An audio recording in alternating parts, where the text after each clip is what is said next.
여러분, 오늘 본문을 자세히 아주 꼼꼼히 살피면서 깊이 묵상을 해보면은요, 본문의 주된 말씀을 두 가지로 우리가 정리해 볼 수가 있습니다. 하나는 약속의 말씀이 본문에 나오고요, 또 다른 하나는 명령의 말씀이 오늘 본문에 기록되어 있습니다. 그러니까 하나님이 여호수아에게 하신 이 말씀은 두 가지로 정리할 수 있다. 하나는 약속의 말씀이고 또 다른 하나는 명령의 말씀이다. 그렇습니다.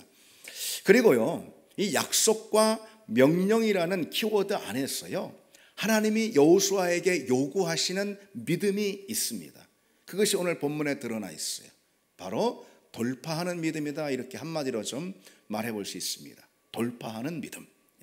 먼저 본문에 등장하는 이 약속의 말씀이 어떤 말씀인지 좀 살펴볼까요? 3절로 4절에 하나님이 약속하시죠. 무엇을요? 땅을 약속하시는 그런 말씀입니다. 사실 이 땅에 대한 약속은요, 이전에 모세에게 하나님께서 주신 그 약속에 대한 재천명이다, 이렇게 말할 수가 있습니다. 그리고 이제 5절부터는 새로운 지도자인 여호수아에게 주시는 그런 새로운 약속의 말씀입니다. 자, 그럼 뭐가 있죠? 5절에 보시면은 내 평생에 너를 대적할 자가 없을 것이고 내가 너를 떠나지 않고 버리지 아니리라. 자, 그런 말씀, 약속이 나옵니다. 그리고 6절에도요, 가나안 땅을 차지하게 하리라. 이런 약속이고요. 7절에 내가 어디로 가든지 형통하리라. 이런 약속의 말씀이 주어지고요. 그리고 8절에 다시 한번 또 재차 말씀하십니다. 내 길이 평탄하게 될 것이며 내가 형통하리라. 이런 약속이고요. 그리고 마지막 9절에도요, 내가 어디로 가든지 너와 함께 하리라. 다시 한번 재차 약속을 강조하십니다. 이렇게 보시면은 6구절의 약속의 말씀이 나옵니다. 그 6구절의 약속의 말씀과 함께 4구절의 명령의 말씀이 그 가운데 담겨 있는 걸 또 우리가 확인할 수가 있어요. 어떤 명령의 말씀이 있죠? 먼저 6절을 보실까요? 강하고 담대하라, 그렇게 명령하시잖아요. 7절에도요, 오직 강하고 극히 담대하여 내게 명령한 그 율법을 다 지켜 행하라. 이게 명령이죠. 그리고 8절에 이 율법을 내 입에서 떠나지 말며 주야로 묵상하고 다 지켜 행하라. 이런 명령이 나오고요. 마지막 9절에 강하고 담대하라, 두려워하지 말며 놀라지 말라. 이것도 역시 명령입니다. 이런 명령의 말씀이 이렇게 4구절이 나옵니다. 자, 이처럼 여러분 보십시오. 약속과 명령이 이렇게 거듭해서 교차하며 나오는데 여기서 우리는 중요한 사실을 하나 발견할 수가 있겠죠. 어떤 사실을 발견할 수 있습니까? 약속은요, 명령을 수반하고 명령은 약속과 함께 주어진다. 이 사실을 우리가 오늘 본문을 통해 확인할 수가 있습니다. 그러니까 하나님은요, 그냥 약속의 말씀을 이렇게 주시는 분이 아니라는 거예요. 그리고 또 그저 명령을 던져주시는 그런 분도 아닙니다. 그러니까 하나님은 그저 약속의 말씀만, 다시 말해서 평탄하게 될 것이다, 형통하게 될 것이다, 내가 너를 지키고 너와 함께 하리라, 이렇게 약속의 말씀 그 홀로만 서 있는 것이 아닙니다. 약속의 말씀은 홀로 서 있지 않습니다. 반드시 그 뒤에 명령의 말씀이 뒤따른다. 그렇습니다. 어쩌면은요, 순종해야 할 명령, 그 명령의 말씀이 있기 때문에 하나님은 약속의 말씀도 주시는 거라 이렇게 말할 수가 있어요. 하나님은 우리가 말씀에 순종할 수 있도록 약속을 주십니다. 주저없이 담대하게 온전히 하나님의 이 명령의 말씀에 순종할 수 있도록, 그렇게 할 수 있도록 약속의 말씀도 우리에게 주신다고 볼 수가 있어요. 반드시 그 땅을 얻으리라. 내가 너를 떠나지도 버리지도 아니하리라. 이런 약속의 말씀은요, 여호수아로 하여금 그 땅을 얻을 수 있도록, 취할 수 있도록, 그 땅에 들어가 가나안의 정복 전쟁을 펼칠 수 있도록, 그건 하나님의 명령이죠. 그 명령을 수행할 수 있도록 주시는 든든한 약속이다, 이렇게 말할 수 있다는 거죠. 따라서 약속은요, 순종을 전제하고 있음을 알아야 합니다. 우리가 말씀에 순종할 때 하나님은 당신의 약속을 준행하십니다. 우리가 순종할 때 하나님은 우리 삶 가운데 당신의 약속을 펼치십니다. 여러분, 예수님께서 우리 가운데 이 마지막으로 주신 그 말씀이 있잖아요. 마태복음 마지막 장 마지막 절이죠. 그 말씀을 한번 상기해 보십시오. 너희는 가서 모든 민족을 제자로 삼아 아버지와 아들과 성령의 이름으로 세례를 베풀고 내가 너희에게 분부한 모든 것을 가르쳐 지키게 하라. 볼지어다 내가 세상 끝날까지 너희와 항상 함께 하리라. 아멘이죠. 볼지어다 내가 세상 끝날까지 너희와 항상 함께 하리라. 약속의 말씀이죠. 이 말씀처럼 귀한 말씀이 어디 있습니까? 이 약속의 말씀은 그런데 무엇을 전제로 우리에게 주시는 말씀일까요? 모든 민족으로 복음을 전해 그들을 제자로 삼아라 라는 주님의 그 명령의 말씀, 그 명령의 말씀을 우리가 순종할 수 있도록 하나님께서 우리에게 약속의 말씀으로 뒷받침해주고 계시는 거죠. 그래서 우리와 항상 함께 하리라는 이 하나님의 약속은 우리가 주님의 명령 곧 모든 민족을 제자로 삼으라는 명령을 준행할 때 우리 가운데 이 약속이 실현되고 약속이 펼쳐진다는 이 사실을 우리가 잊지 말아야 한다는 것이죠. 여러분, 우리가 주님의 약속을 받을 길이 무엇이라는 거죠? 주님의 명령을 우리가 따라서 그 명령에 순종하는 믿음을 가질 때, 그렇습니다. 우리가 말씀대로 순종하고 말씀을 실천하고 말씀을 살아낼 때, 그때 그런 믿음 가운데 하나님은 당신의 약속을 펼치십니다. 함께 하리라는 약속, 떠나지 않고 버리지 않으리라는 그 약속을 하나님 우리 가운데 주신다는 거죠. 그렇기 때문에 여러분, 오늘 본문에 보면은 하나님께서 여호수아에게 자꾸 지키어 행하라, 지켜 행하라. 거듭에서 보니까 7절로 8절에 이 말씀을 강조하는 걸 볼 수가 있어요. 하나님의 말씀을 지켜 행하는 순종이 있어야 하나님도 여호수아에게 약속하신 그 약속을 실행시킬 수 있기 때문에 그런 것이, 그 땅을 차지하리라, 내가 너와 함께 하리라, 너의 대적이 없을 것이다, 이 약속을 하나님께서도 실행하실 수가 있기 때문이죠. 여러분, 이 구약 성경에 보면은 물론 뭐 성경 통틀어서도 다 그렇지만은 이 하나님의 약속에 가장 많이 등장하는 그런 책이 있습니다. 무엇일까요, 여러분? 어떤 책일까요? 신명기입니다. 신명기. 특별히 하나님이 우리에게 놀라운 복으로 채워주신다는 이 복의 약속이 신명기에 정말 많이 나옵니다. 그런데 그래서일까요? 신명기에는요, 지켜 행하라, 지켜 행하라, 이 말씀이 무려 17번이나 등장하는 걸 볼 수 있습니다. 왜? 하나님은 당신의 명령을 지켜 행하라, 당신의 말씀을 지켜 순종하라, 이것을 그렇게나 많이 말씀하고 계실까요? 신명기에 하나님이 주신 복이 많기 때문에 하나님은 이스라엘 백성들이 그 복을 다 누리길 원하시는 거예요. 그런데 언제 그 복을 누릴 수 있습니까? 언제 그 약속을 얻을 수가 있습니까? 지켜 행할 때, 하나님의 말씀에 순종할 때. 그러니까 하나님은 지켜 행하라는 말씀을 그렇게 거듭 강조하시는 거죠. 여러분, 바로 이 말씀이에요. 순종보다 중요한 믿음의 태도는 없다. 순종은 하나님의 역사를 경험하게 하는 주된 통로라는 것이죠. 그러니 순종이 제사보다 낫다라고 말씀하시는 거예요, 하나님이.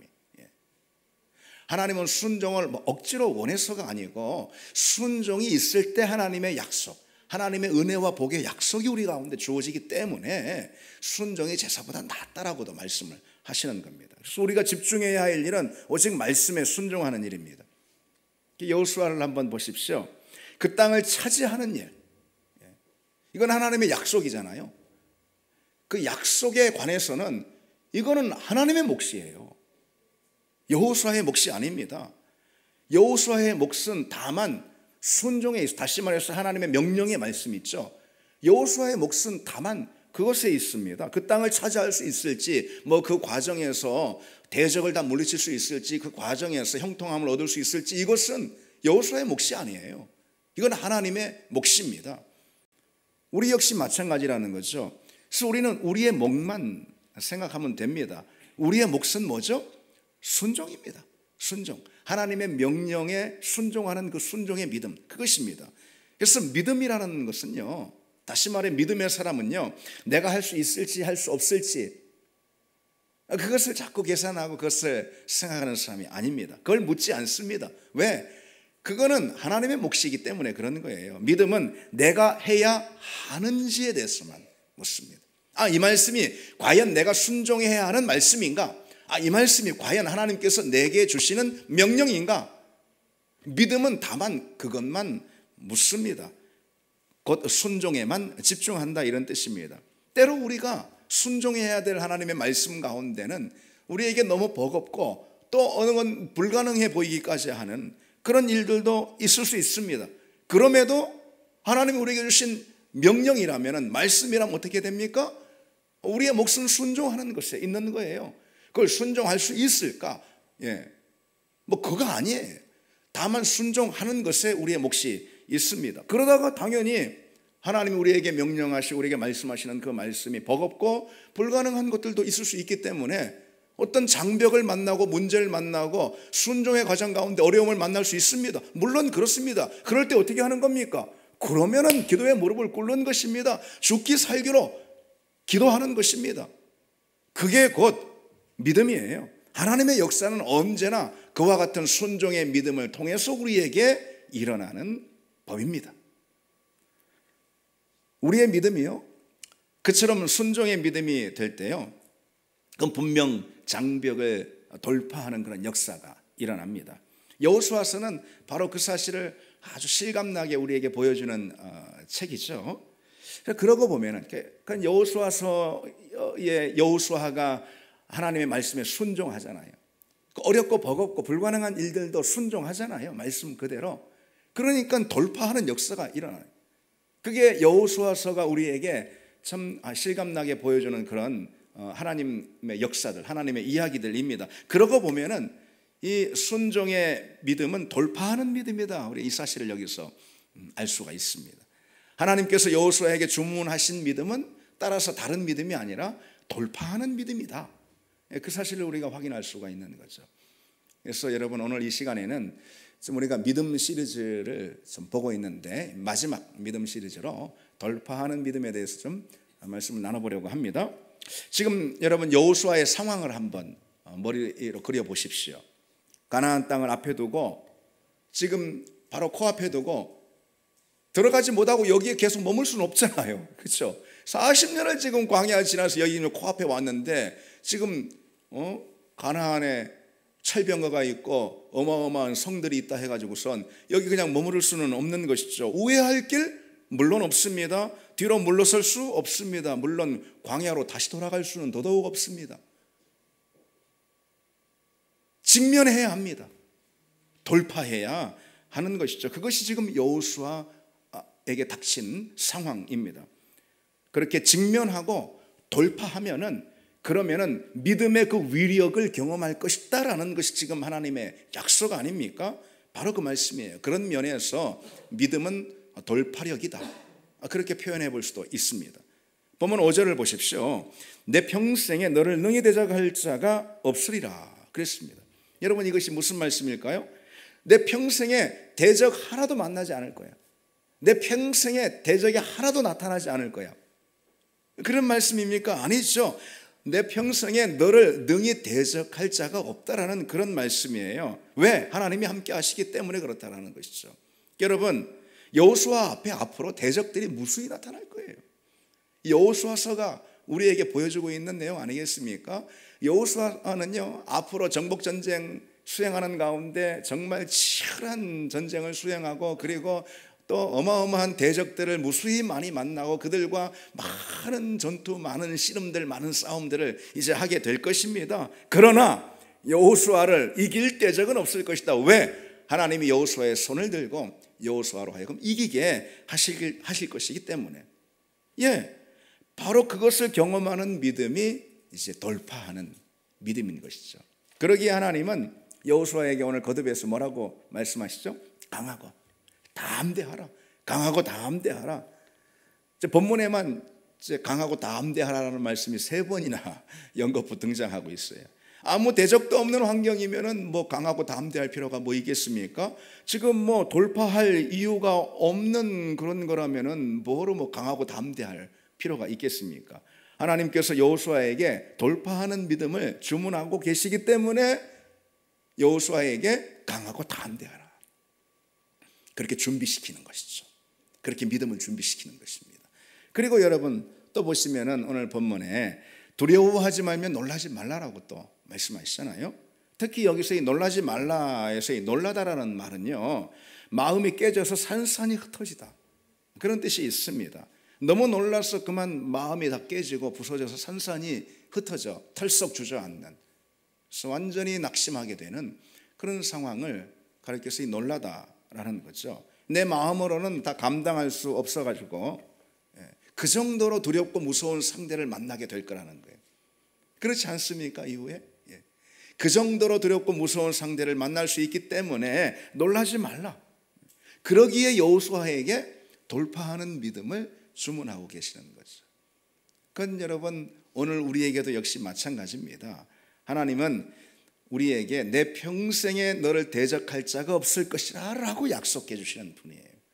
내 평생에 아무 대적도 만나지 않을 것이다. 내 평생에 그저 편안하고 무풍지대, 안전지대 가운데 있을 것이다. 그렇게 약속하시는 분이 아니라는 것이죠. 내 평생에 대적할 자가 없을 것이다. 왜? 하나님이 우리와 함께하기 때문에 그렇다는 거죠.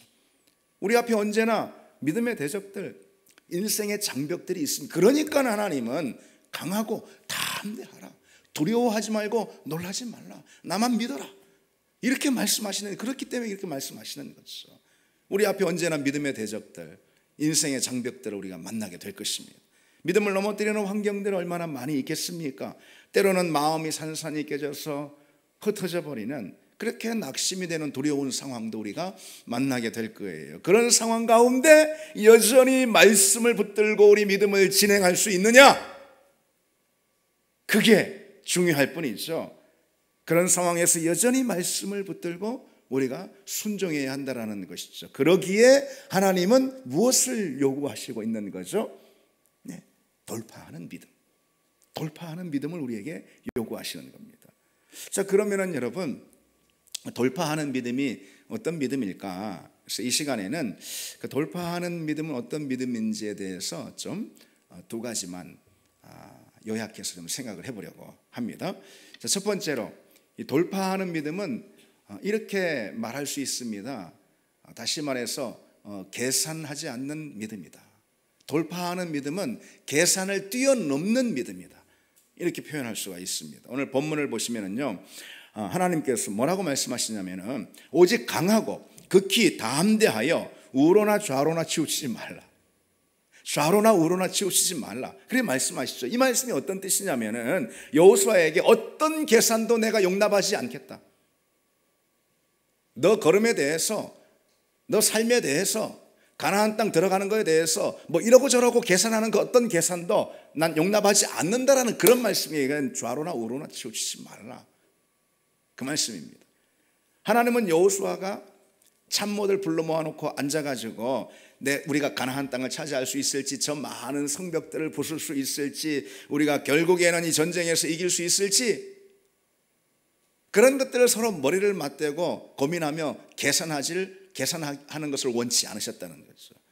물론 나름대로 전술을 다 짤 수 있고 뭐 공격 루트를 다 잡을 수도 있고 뭐 그건 그럴 수 있습니다. 그러나 전쟁에서 이길 수 있을지, 저 거대한 성벽을 부술 수 있을지, 과연 우리가 저 가나안 땅을 차지할 수 있을지, 그건 약속에 해당하는 일이잖아요.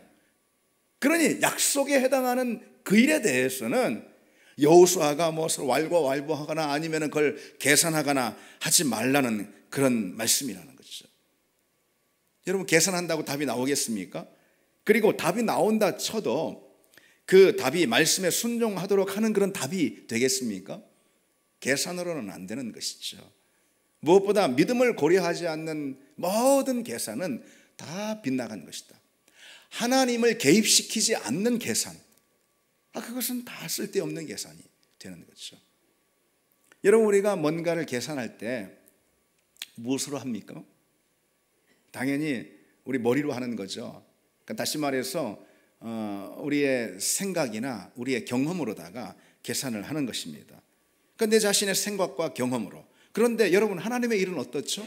늘 우리의 생각과 경험을 뛰어넘는 것이 하나님의 일이잖아요. 그리고 우리 역시도 우리 생각과 경험을 뛰어넘는 하나님의 손길을 다 기대하잖아요. 여러분, 우리가 하나님께 기대하는 것이 딱 내 생각하는 것만큼만, 딱 내가 경험한 수준만큼만 하나님의 손길을 기대하는 사람 여기 있습니까? 아무도 없습니다. 그럼 뭐로 우리가 하나님을 믿습니까?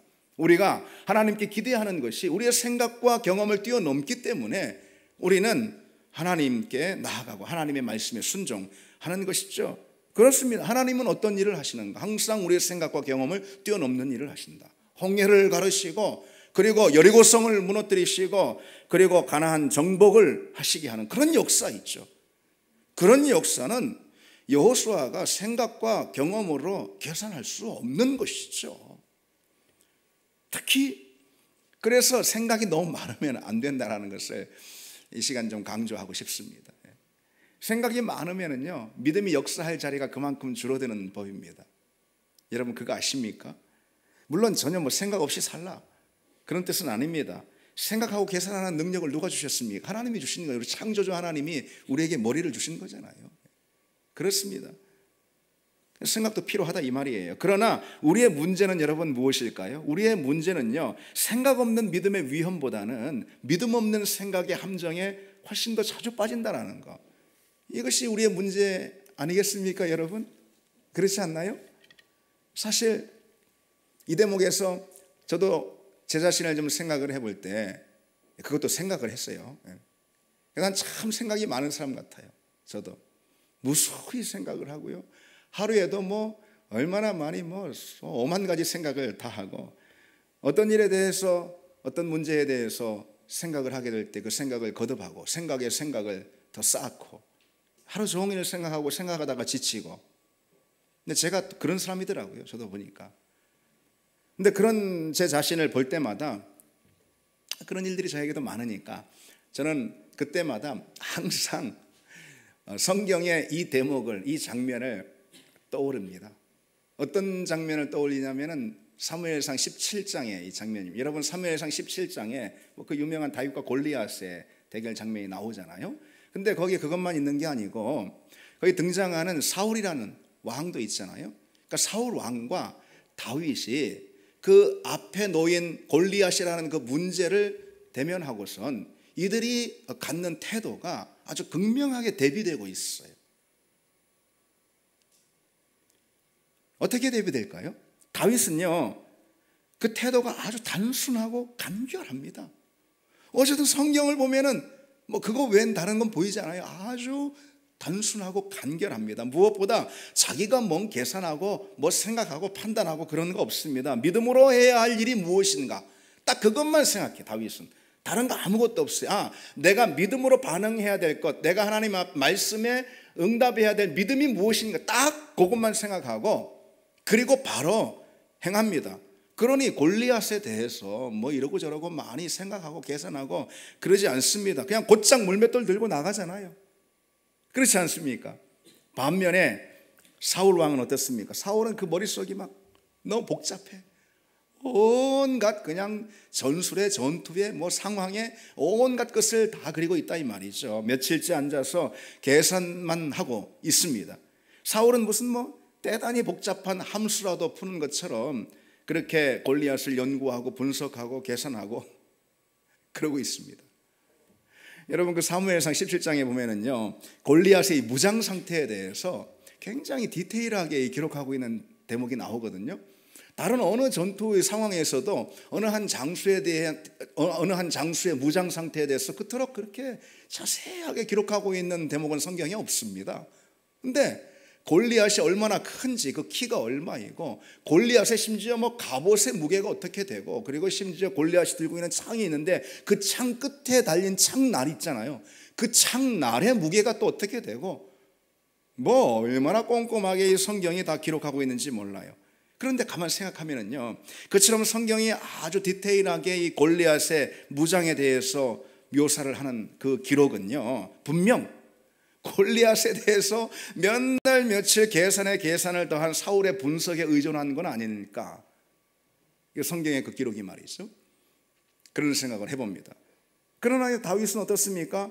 다윗은 그런 거 잘 몰라요. 골리앗이 무슨 무장을 어떻게 하고 있고 그 잘 모릅니다. 그냥 물맷돌 들고 나갔지. 물맷돌 들고 그냥 나갔습니다. 물론 생각하고 계산해야 한다는 것, 이것이 다 쓸데없는 일이다, 그런 말씀은 아닙니다. 그러나 여러분, 계산에 계산을 더하고 생각에 생각을 거듭한 바 우리의 인생이 여러분 더 나아졌습니까? 우리 앞에 있는 문제와 장벽을 여러분들 계산에 계산을 더하고선 해결한 적이 있습니까? 더욱이 믿음대로 우리가 살 수 있습니까? 생각에 생각을 거듭할 때 전혀 그럴 수 없다라는 거 우리의 삶이 증명하고 있잖아요, 여러분. 그렇지 않습니까? 우리는 다른 어떤 것보다도 하나님의 역사를 기대하는 사람들입니다. 그렇죠. 하나님의 손길을 우리는 기대하는 사람들입니다. 그 하나님의 역사라는 것은 언제라도요, 우리가 생각하는, 우리가 예상하는 그런 방식으로 일어나지 않는다라는 거예요. 성경이 그 점을 분명히 말해주고 있습니다. 하나님은 언제나 뜻밖의 손길로 개입하셔서 우리 삶 가운데 우리가 예상하지 못했던 놀랍고 낯선 일들을 행하십니다. 그것이 하나님이 일하시는 방법이에요.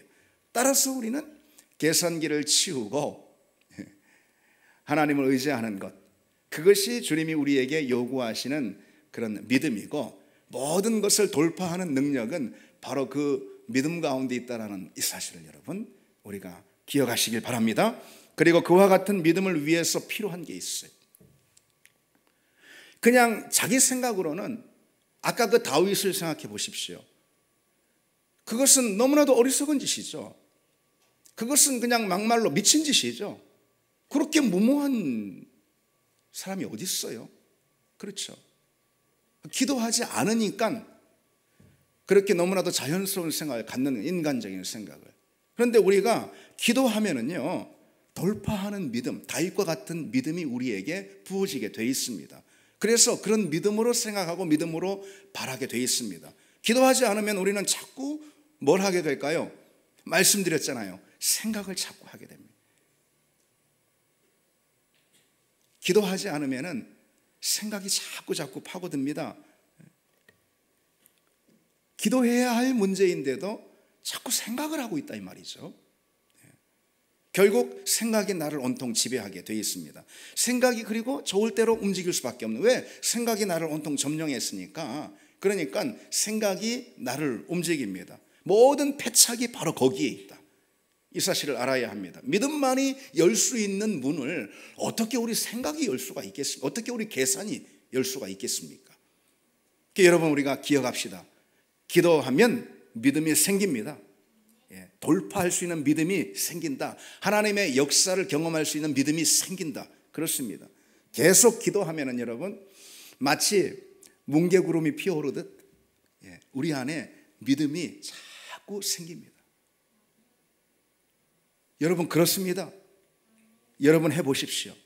어떤 문제와 장벽 앞에서 생각에 생각을 거듭하기 전에 생각을 중단하고 기도하십시오. 기도의 무릎을 꿇으십시오. 하나님을 바라보십시오.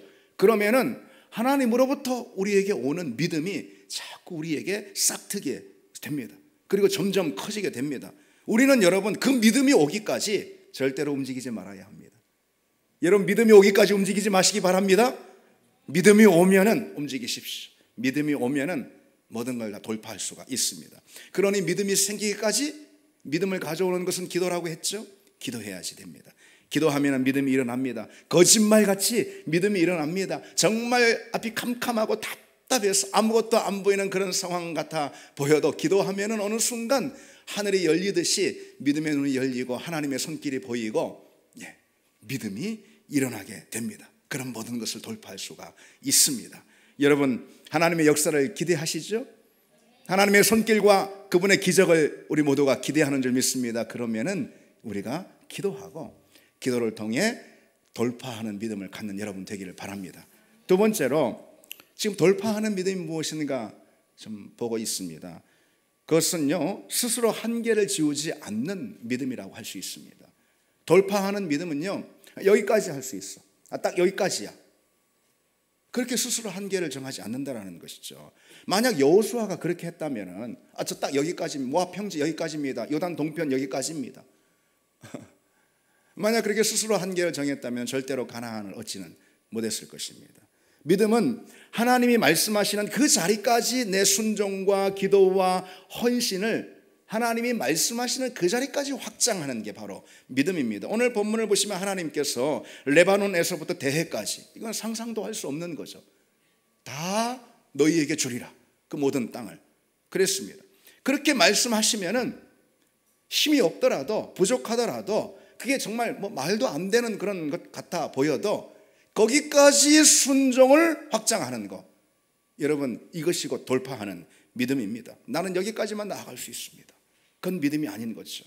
사실 우리는 그런 태도, 나는 여기까지입니다라고 자기 믿음의 어떤 한계, 자기 순종이나 기도나 헌신의 한계를 딱 이렇게 지움으로써 우리는 그런 믿음의 태도 때문에 영적인 진보를 하지 못하는 경우가 많고요. 하나님이 우리에게 허락하실 그 많은 복들을 우리가 실은 다 놓쳐버리는 때가 많이 있습니다. 스스로 정한 한계에 갇혀서 믿음도 순종도 헌신도 기도도 딱 그만큼으로 우리가 만족하기 때문에 하나님이 우리에게 개입하시는 그런 은혜를 우리가 다 놓쳐버리고 마는 것이죠. 그 한계를 돌파할 때 하나님이 우리에게 주시는 복이 있다, 이 말이죠. 반드시 있습니다. 반드시 있습니다. 그걸 우리가 놓칩니다. 그런 점에서 이 돌파하는 믿음은 참 중요하다고 말할 수 있습니다. 한계를 정하지 않는 그런 믿음이죠. 그 왜 임계점이라는 말이 있잖아요, 여러분.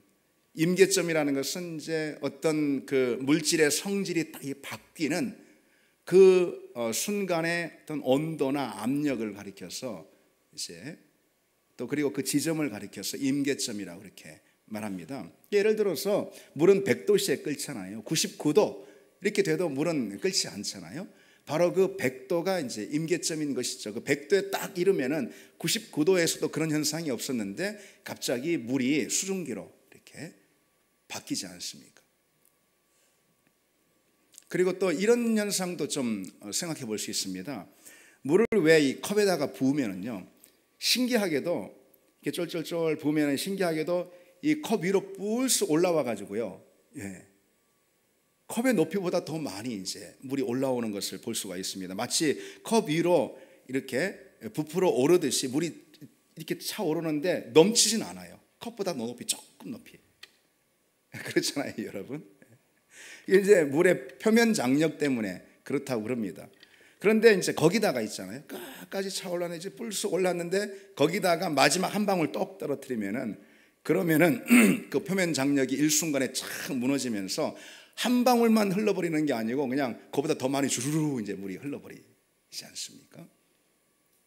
바로 그 지점이 이제 임계점이라는 게 물 한 방울. 믿음의 자리에도요, 여러분, 그런 임계점의 원리가 작용합니다. 믿음의 온도가 100도가 될 때, 99도도 아닌 딱 100도가 될 때, 그때 이를 때에 하나님의 역사가 나타나는 거죠. 믿음이 끝까지 차오르고 그리고 거기에 하나 더 할 때에 그때 하나님이 개입하신다는 거죠. 많은 경우 100도가 되기 전에 이제 믿음을 포기해 버립니다. 끝까지 차오르기 전에 기도를 그리고 또 순종을 또 헌신을 중단해 버립니다.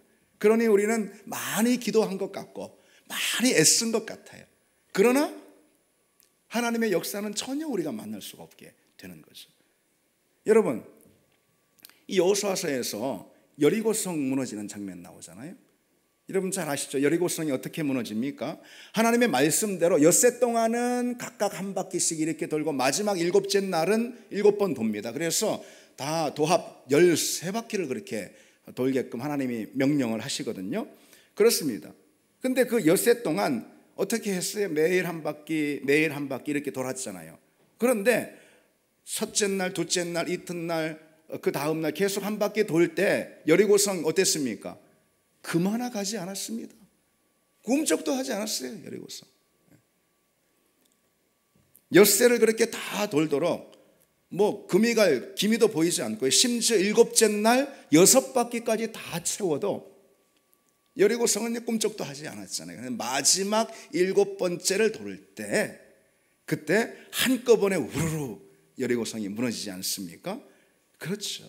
순종의 임계점을 채우자 하나님의 역사, 기적의 역사가 나타납니다. 그리고 여러분, 엘리야를 한번 생각해 보시죠. 엘리야가 3년 6개월 동안 가뭄이 들었을 때 그 이스라엘 땅 가운데 비가 오도록 간절히 기도하는 대목이 나오죠. 엘리야는 갈멜산 꼭대기에 올라가서 땅에 꿇어 엎드려 가지고 그 머리를 무릎 사이에 쳐박고 간절히 기도한다 이거예요. 이것이 간절히 기도합니다.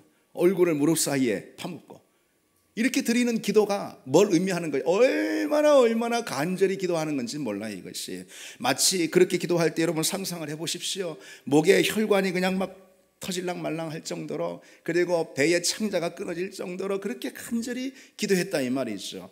그는 그렇게 기도하고선요 그의 사환에게 저 바닷가 쪽에 한번 보고 와라 그럽니다. 아무 일도 일어나지 않는데, 아무것도 보이지 않는데요. 그러자 두 번째 다시 한번 그렇게 그 얼굴을 무릎 사이에 파묻고 간절히 또 기도합니다. 그리고 사환을 다시 보냅니다. 그렇게 하길 7번이나 계속하는데 결국은 7번째 바다에서 조망만한 구름이 떠올라서 큰 비구름이 되고 그것이 장대비를 썼죠. 아마 저는 그 대목에서 이런 상상을 해봅니다. 엘리야가 한 번만 더 그 얼굴을 무릎 사이에 파묻고 기도했다간 그 목에 핏줄이 터질 것 같아서 하나님이 아야 그만해라 야 하고선, 그러니까 그의 기도가 임계점을 채운 거예요. 하나님이 그 기도를 들어 응답하시지 않았을까 생각합니다. 7번에 이르도록 그토록 간절히 기도해도 아무 일도 일어나지 않았어요. 비는커녕 날이 흐려질 조짐도 보이지 않았습니다. 마침내 7번째 작은 조각구름이 떠오르고 그것이 큰 먹구름이 되어서 장대 위를 몰고 왔습니다. 기도의 임계점을 채우자 응답의 역사가 일어났다, 그런 말입니다. 여러분, 임계점을 지나야 역사가 일어납니다. 임계점을 돌파하는 믿음이 하나님의 역사를 만날 수가 있습니다. 그게 영적인 원리예요. 많은 경우 그 하나님의 역사가 이제 코앞에 있는데, 물론 나는 모르죠. 하나님은 아세요. 그 하나님의 역사와 개입이 코앞에, 물론 우리를 하여금 고생시키려고 그러는 게 아니에요. 기다려봐 고생시키려고 그런 게 아니에요. 하나님이 가장 중요한 타이밍이 있기 때문에 그러는 거예요. 우리가 다만 채우질 못하는 거죠. 어쨌든 그 코앞에 이르렀는데 거기서 포기하고 마는 경우가 참 많습니다. 우리 기도가 그렇고요, 우리 순종이 그렇습니다. 안타까운 일이죠.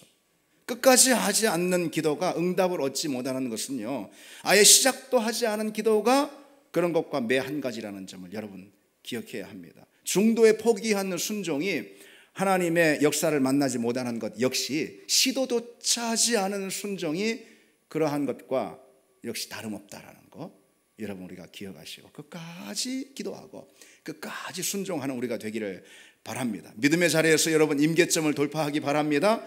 그리고 임계점을 돌파하기 위해서는요, 인내라는 것도 중요하지만은요, 결과에 연연하지 않고 그 과정에서 최선을 다하고 그 과정 가운데 기쁨과 보상을 얻는 거, 이게 중요합니다. 예를 들어서 여러분 어떤 기도의 제목을 놓고 응답을 구하며 간절히 기도하는 그런 기도가 있지 않습니까? 그 응답의 결과만 바라보지 말고 그 기도의 과정 그 자체를 기쁨과 보상으로 채우는 그 사람이 결국은 기도의 임계점도 넘어서고 하나님의 응답도 받을 수가 있습니다. 순종도 그리고 헌신도 다 마찬가지입니다. 제 말씀을 맺겠습니다. 여러분, 우리 앞에 있는 장벽을 우리가 믿음으로 돌파하는 그런 역사가 있기를 바랍니다. 돌파하는 믿음은 계산하지 않습니다. 계산을 뛰어넘습니다. 돌파하는 믿음은 스스로 한계를 지우지 않는다는 거죠. 끝까지 순종하고, 그래서 그 임계점을 넘어서 하나님의 역사를 만나게 됩니다. 우리 같이 이 찬양을 함께 하시겠습니다.